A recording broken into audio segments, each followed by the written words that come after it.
और भाई लोग क्या हाल चाल है, कैसे हो तुम लोग? सब एकदम ठीक ठाक। तो यार आज हम लोग पढ़ने वाले हैं the sermon at Banaras chapter के बारे में। यह सरमन का मतलब होता है प्रवचन। जब हम लोग धार्मिक प्रवचन देते हैं ना तो उसका मतलब होता है सरमन। तो यह चैप्टर के नाम से क्लियर हो रहा है कि बनारस में यार एक प्रवचन दिया गया था, उसी के बारे में हमें पढ़ना है। वो प्रवचन यार गौतम बुद्ध ने दिया था और उस प्रवचन के थ्रू गौतम बुद्ध यार हमें कुछ सिखाना चाहते हैं। तो चलो जरा यार हम भी धार्मिक बनते हैं और प्रवचन सुनते हैं। लेकिन उससे पहले मैं तुम्हें गौतम बुद्ध के बारे में बता देना चाहता हूँ। हाँ, मुझे पता है कि गौतम बुद्ध के बारे में तुम्हें थोड़ा मोड़ा पता है, लेकिन क्या तुम्हें यह पता है कि गौतम बुद्ध यार एक राजकुमार थे? जी हाँ, गौतम बुद्ध का जन्म यार एक राज परिवार में हुआ और वो एक राजा के पुत्र थे। और क्योंकि यार वो एक राजा के पुत्र थे तो यार उस समय में ना जब उनका नामकरण हुआ तो बहुत सारे संत महात्मा संत वगैरह को बुलाया गया। जो भी बड़े बड़े महात्मा संत थे ना यार, उनको बुलाया गया और उनका नामकरण किया गया। उनका नाम पड़ा यार सिद्धार्थ गौतम। और जब नामकरण हो गया तो उनका भविष्य देखा गया और भविष्य देखकर ये बताया गया कि आगे चलकर ये एक बहुत बड़े महान राजा बनेंगे या फिर एक साधु संत बन जाएंगे, एक योगी बन जाएंगे। और ये बात जब सिद्धार्थ के पिता को पता चला ना कि आगे चलकर सिद्धार्थ जो है एक बहुत ही महान राजा बनेगा या फिर एक साधु संत बन जाएगा, योगी बन जाएगा, तो वो बहुत ही ज़्यादा घबरा गए। क्योंकि यार वो राजा बना तो चलो ठीक है यार, बहुत ही बढ़िया बात है, लेकिन अगर वो एक साधु संत बन गया तो उनके लिए बहुत ही दिक्कत हो जाएगी।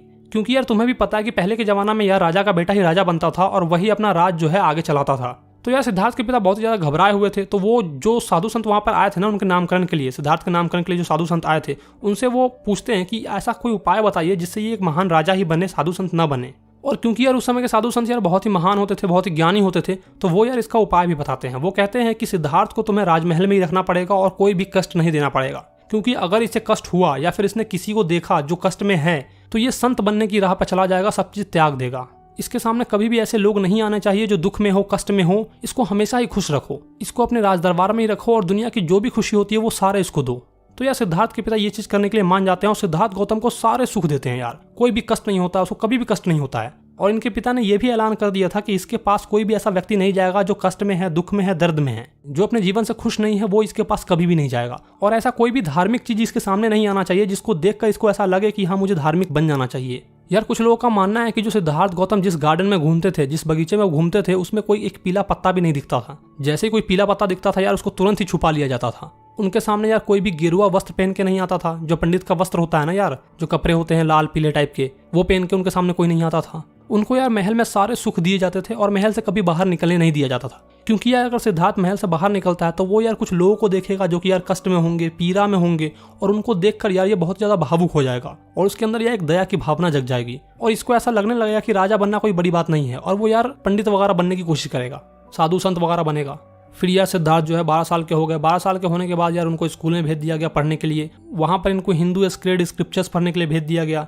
मतलब कि यार जो हिंदू धर्म के शास्त्र होते हैं ना, शास्त्र और ग्रंथ वगैरह, वो पढ़ने के लिए उनको भेज दिया गया। फिर यार 4 साल बाद सिद्धार्थ की शादी करा दी गई। यानी कि जब सिद्धार्थ 16 साल के हुए तो यार उनकी एक सुंदर सी राजकुमारी के साथ शादी करा दी गई। उनके यार एक बच्चा भी हुआ और 10 साल तक यार उन्होंने अपना जिंदगी जो है बहुत ही सुखमय जिया। क्योंकि यार वो एक राजकुमार थे तो उनको यार सारे सुख दिए जाते थे। उन्होंने कभी कष्ट झेला ही नहीं, जिंदगी बहुत ही एकदम सुखमय चल रही थी। लेकिन यार कहते हैं ना, किसी भी चीज़ से जितना तुम दूर जाना चाहते हो वो तुम्हारा उतना ही पीछा करती है।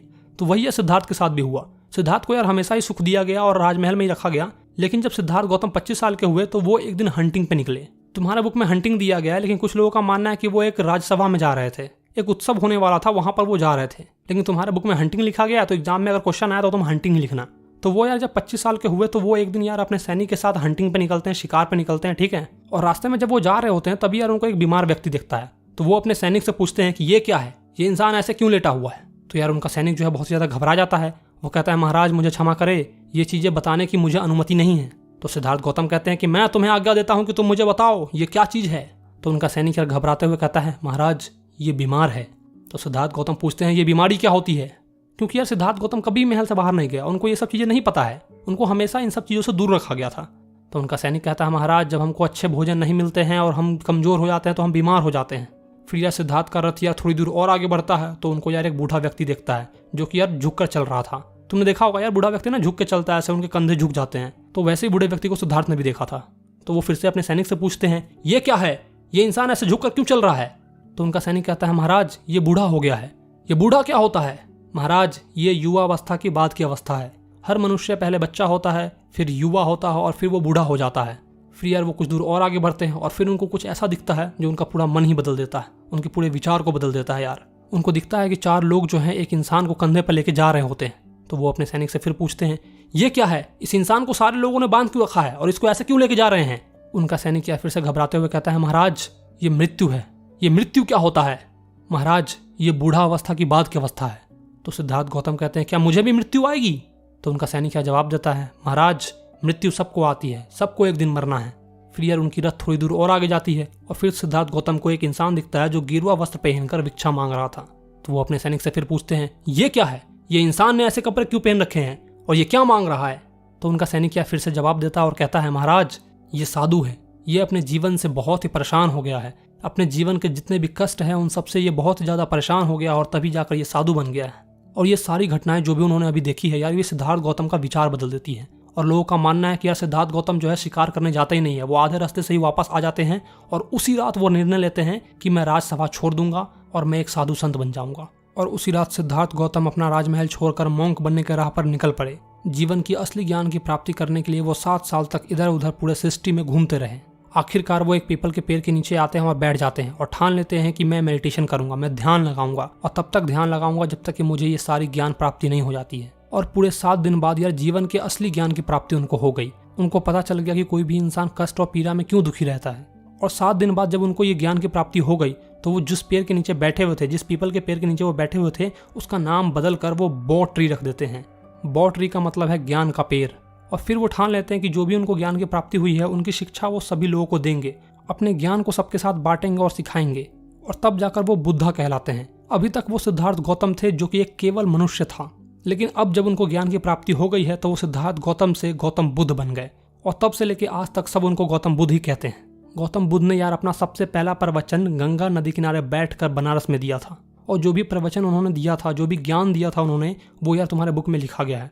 तो चलो जरा आप उनके प्रवचन को सुनते हैं। एक औरत थी जिसका नाम था किसा गौतमी और किसा गौतमी का सिर्फ एक लड़का था और वो भी मर चुका था। बेटे के मरने के गम में वो उसका लाश लेके यानी कि उसकी बॉडी लेकर वो अपने आस पड़ोस के लोगों के पास जाती थी और कहती थी कि प्लीज़ मुझे कोई मेडिसिन दे दीजिए, कोई ऐसी दवा दे दीजिए जिससे मेरा बेटा जो है फिर से जीवित हो जाए। और लोग यार उसको पागल समझने लगे। ऑब्वियस सी बात है यार, कोई भी लोग उसे पागल ही समझेगा। अब कोई तुम्हारे सामने अगर लाश लेके आ जाएगा तो पागल ही समझोगे ना तुम उसको। तो वैसे ही यार किसा गौतमी को लोग पागल समझ रहे थे। वो यार अपने बेटे की लाश को लेकर इधर उधर भटक रही थी। आखिरकार किसा गौतमी को एक ऐसा सज्जन दिखता है जो कहता है कि मैं आपके बेटे के लिए कोई भी ऐसी मेडिसिन नहीं दे सकता, कोई भी ऐसी दवा नहीं दे सकता हूँ, लेकिन मैं एक ऐसे इंसान को जानता हूँ जो आपके बेटे को बचा लेगा। मैं एक ऐसे फिजिशियन को जानता हूँ। तो यार किसा गौतमी बहुत ही ज़्यादा भावुक हो जाती है और कहती है कि सर प्लीज़ मुझे बताइए कि आखिरकार वो महान इंसान कौन है। तो वो इंसान कहता है तुम शाक्य मुनि के पास जाओ, जिसको लोग गौतम बुद्ध के नाम से जानते हैं, वही तुम्हारे बेटे की जान बचा सकते हैं। किसा गौतमी यार भागते हुए जाती है और गौतम बुद्ध के चरणों में लेट जाती है और कहती है महाराज मुझे ऐसी दवा दीजिए जिससे मेरा बेटा जो है फिर से जीवित हो जाए। गौतम बुद्ध यार मान जाते हैं और कहते हैं ठीक है, मैं तुम्हारे बेटे को बचा लूंगा, लेकिन तुम्हें मेरा एक काम करना होगा। किसा गौतमी कहती है महाराज जरूर बताइए, मैं अवश्य करूंगी। तो गौतम बुद्ध कहते हैं तुम्हें एक मुट्ठी सरसों का दाना लेके आना है। जो सरसों होता है ना यार, जिसको हम लोग राई भी कहते हैं, उसका एक मुट्ठी दाना लेके आना था किसा गौतमी को। तो किसा गौतमी कहती है बस इतनी सी बात, मैं अभी भाग कर जाती हूँ और एक मुट्ठी राई लेके आती हूँ। तो गौतम बुद्ध कहते हैं लेकिन एक बात का ध्यान रखना, तुम्हें केवल उसी घर से लेके आना है एक मुट्ठी सरसों का दाना जिसके घर में कोई न मरा हो, ना बेटा मरा हो, ना पति मरा हो, ना पिता मरा हो, ना दोस्त मरा हो। उसके घर में कोई भी मरा हुआ नहीं होना चाहिए। बेचारी किसा गौतमी यार भागते हुए जाती है और घर घर सरसों का दाना मांगने लगती है। लोग यार उस पर दया करके उसको सरसों का दाना देते भी हैं, लेकिन जैसे ही किसा गौतमी पूछती कि क्या आपके घर में कोई मरा है अभी, तो यार सबका एक ही जवाब होता था, हमें अपने हाल पर छोड़ दीजिए, जो हो चुका है हम उसको कब का भूल चुके हैं, कृपया हमें हमारे कष्ट को याद दिलाने की कोशिश न करें। और किसा गौतमी को कोई भी ऐसा घर नहीं मिला जिसमें एक भी इंसान न मरा हो। धीरे धीरे यार अंधेरा हो जाता है। किसा गौतमी यार थक कर हार कर एक किनारे बैठ जाती है और रात में यार चमचमाती हुई लाइट को देखती रहती है।